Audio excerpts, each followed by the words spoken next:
பேசுகிறேன். ஸோ எல்லாம் எப்படி இருக்கீங்க? நல்லா இருக்கீங்களா?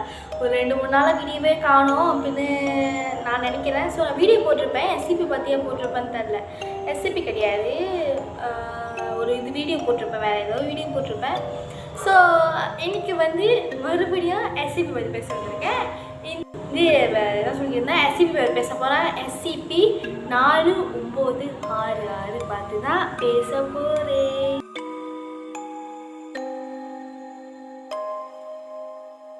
வீடியோக்குள்ளே போகிறதுக்கு முன்னாடி சேனல் மறக்காம சப்ஸ்கிரைப் பண்ணுங்கள், லைக் பண்ணுங்கள், ஷேர் பண்ணுங்கள், கமெண்ட் பண்ணுங்கள். உங்களுக்கு நிறைய விதமான கதை வேணும், உங்களுக்கு கதை இருக்குன்னா நீங்கள் தெரிகிற போய் நீங்கள் கஷ்டப்பட்டு சொல்லணும்னு அவசியம் கிடையாது. நீங்கள் என் யூடியூப் கமெண்ட்னாலேயே நீங்கள் டைப் பண்ணி எனக்கு நீங்கள் அனுப்பலாம். ஸோ வாங்க வீடியோக்குள்ளே போகலாம்.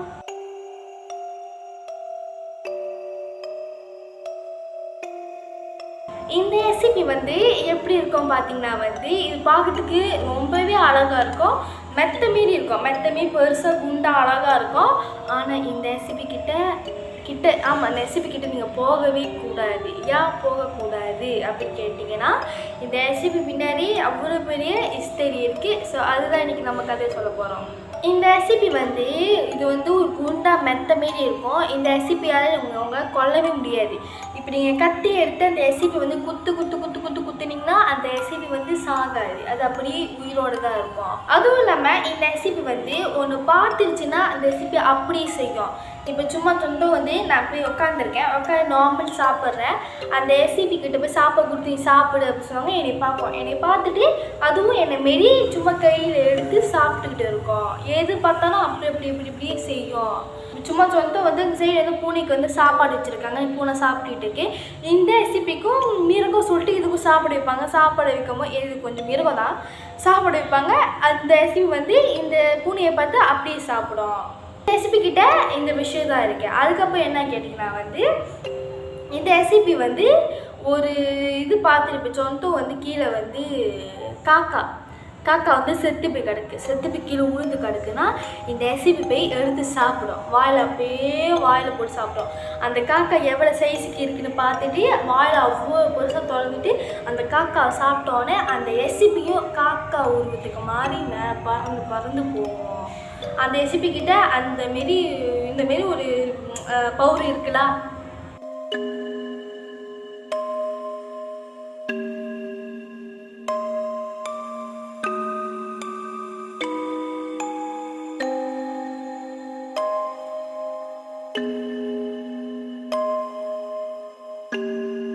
பார்க்கறதுக்கு ரொம்பவே அழகாக இருக்கு சொல்லிட்டு இதை இடமே போடக்கூடாது. ஏன்னா இதோட வாய் திறந்துச்சு. இந்த SCP அது வாய் இவ்வளோ பெருசாக திறக்குன்னு தெரியுமா? இந்த வீடியோவை நான் பார்த்துட்டு ரியலி நான் போய் ஷாக் ஆகிட்டேன். ஃபர்ஸ்ட்டு அது ஃபோட்டோ அது வீடியோ அது குட்டி குழந்தைமே அழகாக இருந்துச்சு, பார்க்குறதுக்கு ரசித்தேன். போக அதோட ஒரு ஹிஸ்டரி சொல்லும் போதே எனக்கு என்ன வேர்த்துருச்சு தெரியுமா? அது வாய் அவ்வளோ பூசு திறக்குது. அந்த குட்டி பாடிக்கு எப்படி இவ்வளோ பெரிய வாய் திறந்துச்சு கூட தெரியல. நான் சொன்னால் நீங்கள் நம்ப மாட்டீங்க, சத்தியமாக நீங்கள் நம்ப மாட்டீங்க. என்ன தெரியுமா? இந்த SCP திமிங்கலத்தை சாப்பிடும்.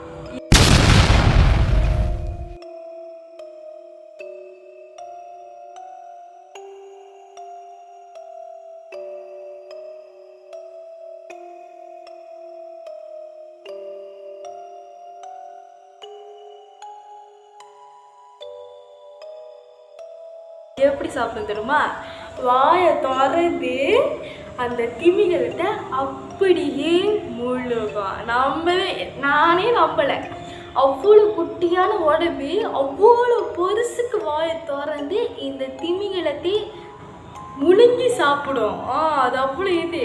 கொஞ்ச நேரம் கழித்து என்ன பண்ணணும்னா அது வாயிலேருந்து பச்சை கலர் தண்ணியுமே வெளியாகும். லைக் இந்த வாமிட் எடுக்குது. பச்சை தண்ணி வேணும்னா அந்த இப்போ சும்மா காக்காவை சாப்பிட்டு காக்காமே எடுத்து கொஞ்சம் கழிச்சு வாந்தி எடுத்தோன்னே அந்த வாமிட் எடுத்தோன்னே அந்த வாமிட்டில் காக்காவோட எலும்பு, காக்கா கொஞ்சமாக சேதை, காக்கா ரத்தம், காக்காவுடைய மேலே இருக்கிற முடி இந்தமாரி நிறையா இருக்கும். அதனால சயின்ஸ் என்ன பண்ணியிருக்காங்கன்னா இந்த SCP என்ன விதமான SCP சொல்லிட்டு இதுக்கு ஒன்று ஒன்றா சாப்பாடு எடுத்து போட இப்போ என்ன பண்ணியிருக்காங்கன்னா இப்போ ஒரு எலும்பு அந்த எலும்பு வந்து நொறுங்கி போய் தாறுமாறாக இருக்க. அந்த எலும்பு என்னத்தோட எலும்புன்னு யாருக்குமே தெரிய கிடையாது. அந்த எலும்பு தூக்கி இந்த எஸ்பி கிட்ட போட்டிருக்காங்க. ஏன்னா இதெல்லாம் வந்து ஒரு சாப்பாடு சாப்பிட்டா அதுமாரியே மாறுமே. சரி இந்த எலும்பு தூக்கி போடுவோம், இந்த எஸ்பி வந்து என்ன உருவத்தில் மாறுதுன்னு சொல்லிட்டு பார்ப்போம் சொல்லிட்டு தான் இந்த எலும்பு தூக்கி போடும் போது அந்த எஸ்பி அது சாப்பிடுது. சாப்பிட்டு திடீர்னு அந்த முதலாம் ஒரு கொம்பா வருது. அது வந்து மீன் அது வந்து அவங்க எடுத்து கொடுத்துரு வந்து சயின்ஸுக்கு அவங்க தெரியாது என்ன எலும்பு அப்படின்னு எடுத்து கொடுத்துரு. அந்த ரெசிபி சாப்பிட்டு அதை மாறும் போது தெரிஞ்சிருக்கு இந்த எலும்பு வந்து ஒரு மீனோட எலும்பு அப்படின்னு, அப்போ ஒரு விஷம் உள்ள மீனோட எலும்பு அப்படின்னு இவங்களுக்கு ரொம்பவே ஹெல்ப்பாக போயிடும். ஆமாம் தானே? இப்போ ஏதாவது விஷயத்தை கண்டுபிடிச்சாங்கன்னா இந்த ரெசிபியில் கொடுத்து இந்த ரெசிபி வந்து உருவமாக தான் ஓகே இந்த ரெசிபி இந்த மிருகத்தோட எலும்பு தான் இது சொல்லிட்டு அவங்க எடுத்து இது கூட வச்சுருவாங்க. ஸோ இது ரொம்பவே ஈஸியான ரெசிபி தான்.